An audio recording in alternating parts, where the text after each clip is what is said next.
Hey everybody, this is Sheets, and we're going to be going through the four-game LOL LPL LCK slate starting at 4 o'clock.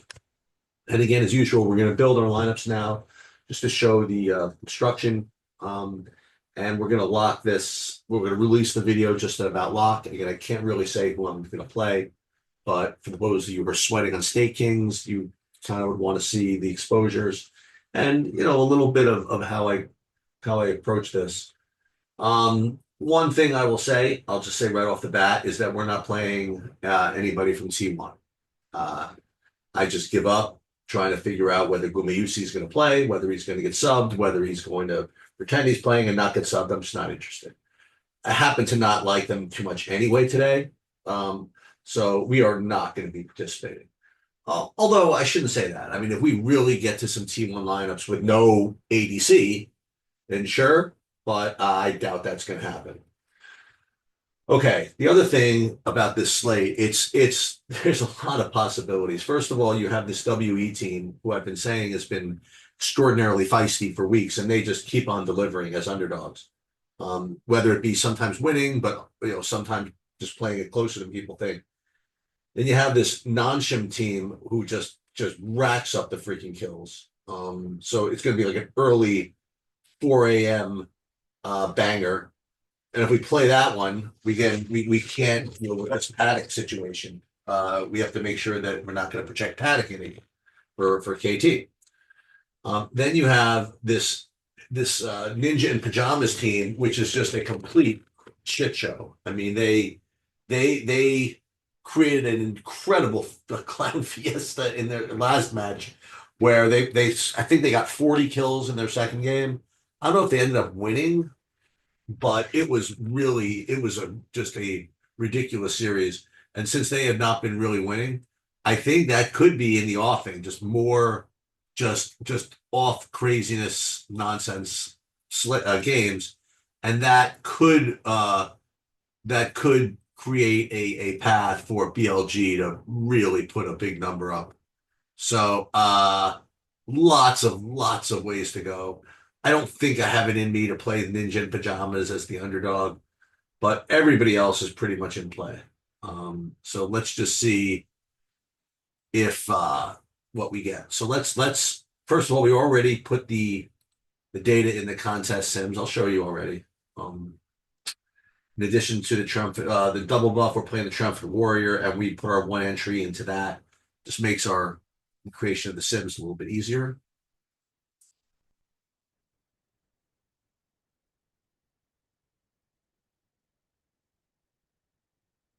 And I'll tell you this, if Oklahoma City comes from 30 down, I mean, you can just give up the championship, I guess. And then it's Holmgren for three. This is a crazy team. All right, anyway, let's forget about the basketball. Let's upload our projections and see what we get. What I would love if I got a whole bunch of different teams here. Let's build 2000. All right, Memphis finally scored a basket. Who's that? Bain? I have a couple of lineups with Aldama, but you know what? I think most of them have Morant. Morant got injured. He's not coming back. So, I mean, there might be a couple, but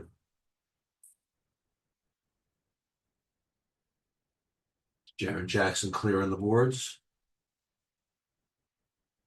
Scottie Pippen Jr., this is really good for his fantasy, having no Morant, that's for sure. So this is taking a little bit of a while. But I will play. I wonder who am I projecting here for, just for the hell of it, for KT. I am projecting the Octam uh and not Paddock, so that's fine. And for T1, who are we projecting here? We're projecting Smash this time and not Gumayusi. Yeah, I don't know. I'm just not gonna play any of it. And if they beat me, they beat me. It's just what we're gonna have to do.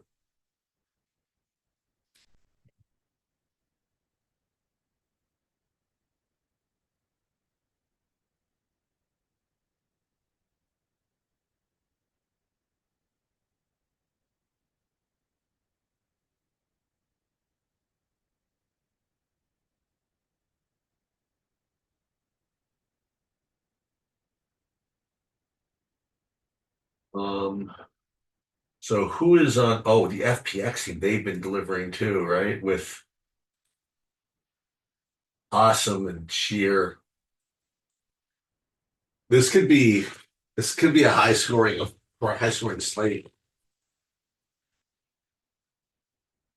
I don't know. I don't know how I'm going to play this. Does that mean is that more conducive to 4-2s? Yeah, I think so because you could get one just random one off, just put up a big number, which is pretty conducive to 4-2 scoring. Okay, so let's see what we get. Let's run the Sims and then let's just see. We get a bunch of 4-2s, 4-3s. We're gonna get all the BLG, which I presume. Yeah, so you look at all this. So Knight, Elk, Way, on like all the BLGs are the biggest part of this. And I guess that makes sense. What kind of stack exposure we're getting. So, well, we're not going to play 3-3s. Why not? Why shouldn't we? Never wins. Before some, so we're going to play like half of them is 4-2s, half of them is 4-3s. And let's just see what our team stack exposure is. The 100% BLG, even with the Sims. Boy, that's uh that's a tall order.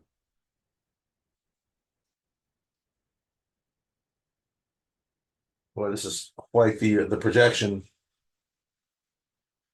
Well, the first thing we could do, we could X out the T1. I just if they get subbed on, I just can't have it.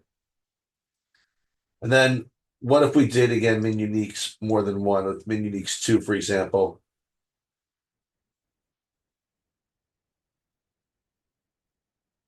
or even min uniques three doesn't really, yeah, min uniques three jams it out a little bit. So min uniques two, and it's just a matter of getting the right combination of BLG, right? Well, the good news is that BLG is the last Mohegans. So just sit back and just kind of don't really have to root for anyone special. That's not true. I mean, non-shim would be big at 30%, and WE, DK, 9. I mean, we have some of everybody here, but we're really just loading up on the BLG. But again, they're not all 4-3s. You can have some 4-2s as well. You look at the stack exposure. Let's look at actually the four-man stacks. BLGs, the most of them. But then you have some non-shims, some of the others. But we're really hoping for BLG to really crush. Boy, this is really just an overwhelming stand here. All these four-mans for BLG. Well, something to do, I guess. So we're gonna go with that. I mean, look, we did min uniques too. We use the Sims. We try to get different, but this is they're just too overwhelming to play. And so let's save all these, and then let's see what we actually end up getting in the Triumphant Warrior as a result of that. It looks like Memphis might hold them off after all that.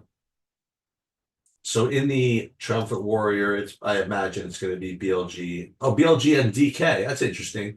Ooh, with a four-man DK stack. That's against T1. Ooh, well, that's definitely different. Yeah, let's go for it. All right, sounds good. So again, we know what we're rooting for here. Like this is a Triumphant Warrior lineup, DK and BLG. And in the double buff, our exposures are and mostly all the BLGs, and then a little something of everything. So we're all in with this narrative, not narrative, we're all with this idea that now NIP is just kind of over it, and they're just going to play fast. And if that's the case, that's setting up for a big number from BLG.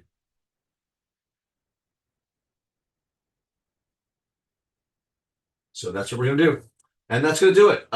This will lock at 4. This will be posted at 4 on right about lock. And again, if I'm up and I can do a live sweat, I will. But again, it's not usually not my time slot. That's going to do it. Good luck, everybody.